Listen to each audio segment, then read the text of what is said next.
Sir ఇప్పుడు ఈ మావిగన్ అని జగన్మోహన్ రెడ్డి చెప్పిన తర్వాత ప్రభుత్వం అనేక రకాల విమర్శలు చేస్తుంది. అంటే రాజధాని మీద జగన్మోహన్ రెడ్డికి ఇష్టం లేదు కాబట్టి అయిష్టతోనే ఇలాంటివన్నీ చేస్తున్నాం. దీన్ని ఎట్లా చూస్తారు? ఇప్పుడు ఫస్ట్ నుంచి కూడా మనం గమనించినట్లయితే చంద్రబాబు గారి యొక్క నైజం, ఆయన ఏదో ఒక వ్యూహం రచించుకుంటాం, ఆర్థిక విధ్వంసానికో లేకపోతే ఆయన అనుయాయులందరూ ఆర్థికంగా ఎలా బలపడాలి అనేటువంటి ఒక వ్యూహం రచించుకుని దాన్ని అనుసరించేటువంటి వ్యూహం ప్రజల మీద రుద్దటం, దాన్ని అందరూ ఆమోదం చేయాలనేటువంటి ఆలోచనతో ప్రతిపక్షాల మీద అదే పనిగా బురద.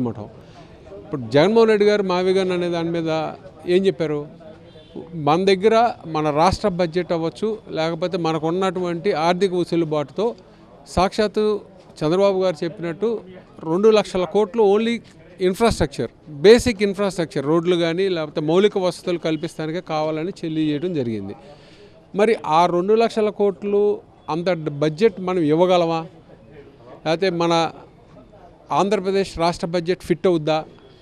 సరిపోతాయా ఈ సంక్షేమ కార్యక్రమాలు దాటి ఇవన్నీ చేయటానికి? లేదు, కేంద్ర ప్రభుత్వం నుంచి ఈ 2 లక్షల కోట్లు మనం తెచ్చుకోగలిగితే ఈ 7 సంవత్సరాల నుంచి ఈయన ఎందుకు చేయలేకపోయాడు? ఎందుకు చేయలేకపోయారు? నీకు సాలకే కదా చేయలేకపోయింది. ఇవాళ కూడా మీరు వచ్చి 2 సంవత్సరాలు అయింది. ఇవాళకి మీరు ఏం చేశారు? గతంలో ఏం చేశారు? సో ఆయనకి తెలుసు ఈ ఫండ్స్ అన్నీ మొబిలైజ్ చేయడం ఇవన్నీ అసాధ్యమని తెలుసు. కేవలం ఆయన మంది మార్బల్యం లేకపోతే ఆయన అనుయాయులు మాత్రమే ఆర్థిక పరంగా పూర్తి స్థాయిలో సంపాదించుకోవడానికి ఎన్నుకున్నటువంటి విధానం. ఆయన ఎప్పటికప్పుడు కొత్త విధానం ఎదుర్కొంటూ ఉంటాడు. జగన్మోహన్ రెడ్డి గారు ఏం చెప్పారు? ఆల్రెడీ పోర్ట్ యాక్టివిటీలు జరిగినాయి, ఇక్కడ మెడికల్ కాలేజీలు వచ్చినాయి, ఈ ఇన్ఫ్రాస్ట్రక్చర్ ఏదైతే 4 లైన్ ఏదైతే డెవలప్ అయ్యి మనకు Machilipatnam to Vijayawada already infrastructure ఉంది. ఇరువైపులా సుమారుగా 20,000 కోట్లు కనుక మనం స్పెండ్ చేస్తే జనం ఆటోమేటిక్గా బయట నుంచి వలసలు వస్తారు. అంతేగాని ఏ ప్రాంతం నుంచైనా ఇప్పుడు అమరావతి ఎందుకు వలస వెళ్ళాలి జనం? చెప్పండి. సేమ్ ఒక క్వశ్చన్ అడుగుతున్నాం మిమ్మల్ని. అమరావతిలో వాళ్ళు చెప్పినటువంటి ఈ అమరావతికి ఎందుకని ప్రజలు అక్కడ తరలి వెళ్ళాలి? ఈయన చెప్పేటువంటి హైదరాబాద్ తరలి వెళ్ళాలంటే అక్కడ ఉద్యోగ అవకాశాల కోసం ఈ ఉమ్మడి రాష్ట్రంగా ఉన్నప్పుడు అనేక జిల్లాల నుంచి తరలి వెళ్ళారు ఉద్యోగ అవకాశాల కోసం. అమరావతిలో ఏం ఉద్యోగ అవకాశాలు ఉన్నాయని నేను సృష్టిస్తా అన్నారు. ఏం సృష్టించావు? 2 సంవత్సరాలు అయింది, గతంలో ఉంది, ఏం తెచ్చావు?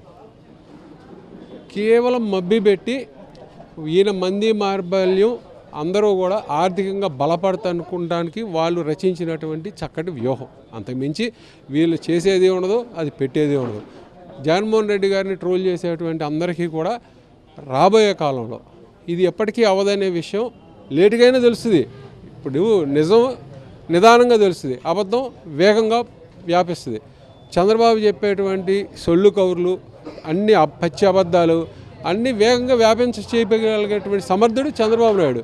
ఆ రోజున ఏం చెప్పాడు? సర్వేల గురించి అంత ఎలా మాట్లాడారు?